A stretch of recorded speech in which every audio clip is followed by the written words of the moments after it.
Hello everyone, আজকে আমি নিমকি বানাচ্ছি চার সঙ্গে খাওয়ার জন্য। এই দেখেন লাল লাল করে নিমকিগুলো ভেজে নিব। নিমকিগুলো ভাজতে বসিয়েছি।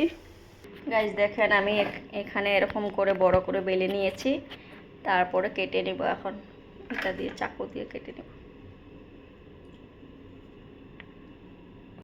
পিস, এরকম করে বড় বড় করে কেটে নিব।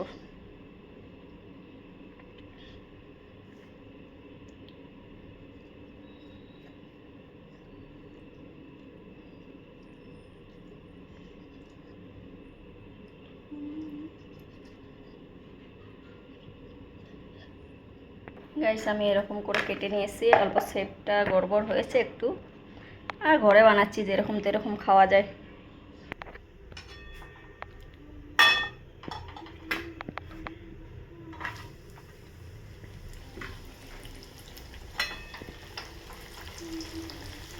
এটা বেশি ফুলবে না, এটা ময়ম দেওয়া হয়েছে যে অল্প নরম নরম হবে নিমকিটা।